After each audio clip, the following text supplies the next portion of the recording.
bienvenue dans cet nouvel épisode de notre série En toute intimité, la féminité, on en parle.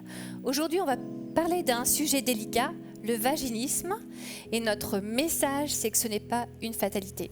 Je suis Rachel, pasteur, thérapeute, sexologue, et j'ai la joie d'intervenir et de faire toutes ces capsules avec toi. Azadeh, tu es médecin généraliste et tu partages la même foi que moi, et c'est un privilège et un bonheur que de parler des femmes. Le vaginisme, c'est un mot qui fait peur, c'est un mot qu'on utilise un petit peu dans tous les sens. Moi, dans mon bureau, je l'entends très souvent. Je souffre de vaginisme, je suis une femme frigide. J'aimerais qu'on démonte des idées reçues, des idées préconçues, et qu'on mette les bons mots au bon endroit, et qu'on puisse parler de solutions aussi. Alors, c'est quoi le vaginisme ? Alors, effectivement, il y a une définition du vaginisme. Donc, c'est pas une insulte, c'est pas un gros mot. C'est effectivement un terme scientifique. En fait, il s'agit de contracture en fait des muscles du plancher pelvien. Vous voyez les muscles en fait qui sont au pourtour en fait du vagin. Donc, qu'est-ce qui se passe, c'est donc explique-nous le plancher pelvien. On parle vraiment de la zone du sexe féminin. Tout à fait, tout en bas. Effectivement, entre l'anus et le vagin finalement. C'est le plancher pelvien. Et il y a des contractures en fait qui peuvent être primaires, c'est-à-dire que dès le premier rapport sexuel, la femme va se rendre compte le pénis ne rentre pas. C'est qu'il y a une contracture en fait qui empêche cette pénétration. Ou alors, ça peut avoir une cause secondaire suite à un traumatisme, etc. Les malformations qui sont beaucoup plus rares, mais il peut y avoir une cause qui peut le provoquer. Et parfois, ça peut être partiel, c'est-à-dire que ça arrive de temps en temps. Ou ça peut être de façon totale, c'est-à-dire qu'à chaque fois qu'il y a soit pénétration par le sexe masculin, il y a une contracture très forte qui s'installe.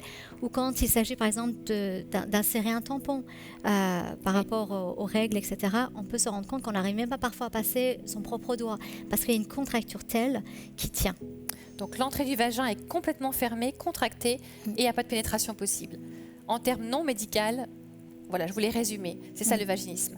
La difficulté, c'est qu'on y associe comme un stigma, une honte. Ça veut dire que tu es moins qu'une femme, moins que les autres femmes. Si tu souffres de cela, tu es frigide dans le langage commun. Et il y a vraiment une honte qui est associée. Moi, je vois des femmes arriver dans mon bureau qui me disent « Je suis allée consulter pour la première fois le médecin et il a essayé d'introduire son... » Dis-moi le nom de l'instrument. Le spéculum. Merci. Le spéculum. Et il n'a pas réussi. Il s'est fâché. Et il a dit « Oh, vous êtes une femme qui souffre de vaginisme. Bon, bah tant pis, je ne pourrais pas vous ausculter. » Il y a une vraie, parfois, il y a des médecins qui sont extraordinaires et qui sont très bons et qui ont beaucoup de compassion et d'empathie, etc. Il y en a qui sont un peu moins doux et qui... on voit des femmes qui ont souffert de violences médicales.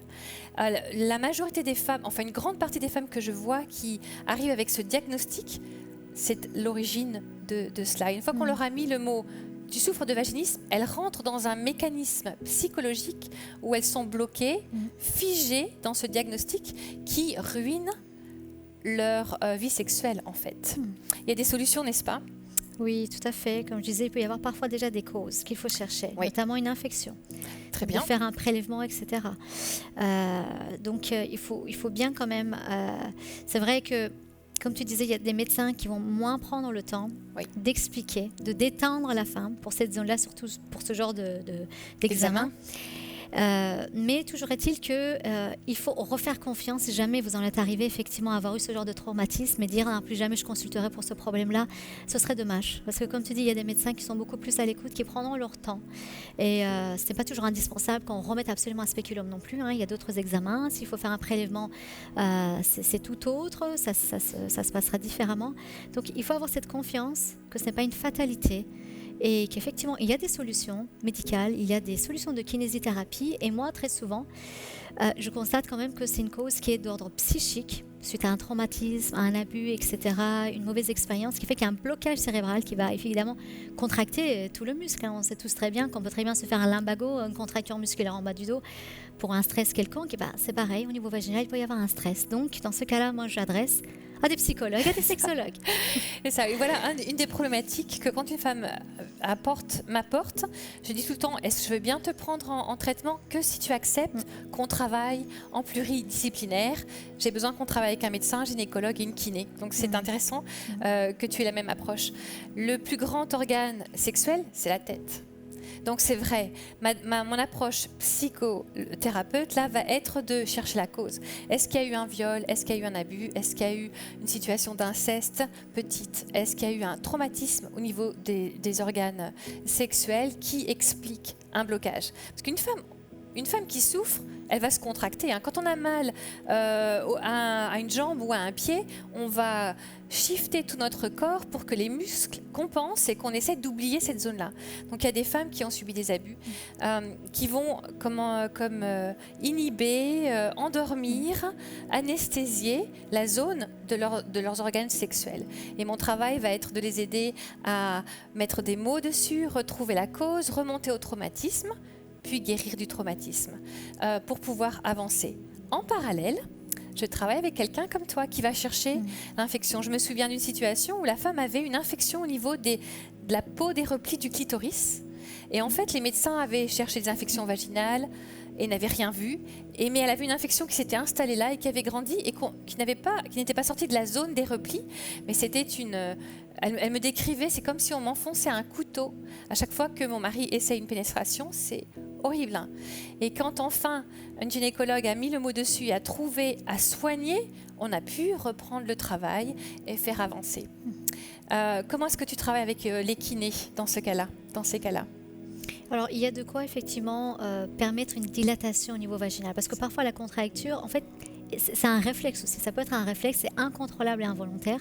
Donc, le kiné, tout comme on peut faire l'inverse justement après l'accouchement, où il y a une telle dilatation, qu'on va faire en fait de la kinésithérapie pour resserrer, pour renforcer, faire la kiné périnéale. Là, ce sera plutôt un travail à l'inverse, où en fait, il va avec son enseignement, tout ce qu'il a appris, et aussi sa pédagogie. Les bougies aussi. Tout à fait, c'est les outils qu'ils utilisent justement pour essayer de dilater et de décontracter cette zone-là. Donc ce sont des petits instruments avec des tailles différentes, des diamètres différents que l'on introduit les uns après les autres quand on prend confiance en soi, quand on arrive à se détendre avec des exercices de respiration et puis on arrive jusqu'à le fameux chiffre 10. Et quand la femme atteint le 10, elle se sent en pleine confiance et elle va pouvoir reprendre une sexualité. Moi j'ai suivi de nombreuses femmes qui souffraient de vaginisme, avec cette étiquette sur leur front au moins, et qui ont réussi à avoir une sexualité épanouie, à tomber enceinte, à avoir des enfants. Donc il y a vraiment, vraiment de l'espoir pour arriver jusque-là. Est-ce que c'est une problématique que tu rencontres régulièrement ? Plus ou moins, mais j'avoue que c'est beaucoup plus dans le milieu chrétien. Beaucoup plus dans le milieu chrétien. Le pourquoi du comment, je pense que peut-être qu'on n'explique pas assez. Dans le monde chrétien, on ne rassure pas assez les femmes sur la vie sexuelle qui les attend après le mariage. Et que souvent, elles ont une découverte après coup qui peut les crisper. Et d'où l'intérêt vraiment de l'éducation de la sexualité. Oui. Au milieu des chrétiens et surtout à nos futurs couples qui vont expérimenter ça. C'est très important que psychologiquement, que la femme soit préparée à accueillir son mari. Oui. Moi, je suis en guerre, entre guillemets, contre les milieux religieux et l'état d'esprit religieux qui ont installé une espèce de puritanisme autour de la sexualité. Il est plus difficile pour moi d'aider une femme qui a grandi dans un milieu puritain, c'est-à-dire où on interdit d'aborder les thèmes de sexualité, où on met une étiquette, c'est sale, avant le mariage, et on verrouille la sexualité. On n'en parle pas, c'est un tabou, on parle de rien, surtout on ne fait rien, et on ne met même pas des mots dessus, on ne l'évoque pas, rien que le fait d'en parler est un péché. C'est une grosse erreur, parce que, tu as raison, la majorité des femmes qui viennent me voir pour une problématique de vaginisme, elles ont un arrière-plan puritain. Il est plus facile pour moi d'aider une femme qui sort d'une addiction à la pornographie ou au sexe en fait, que d'aider une femme qui vient d'un milieu puritain.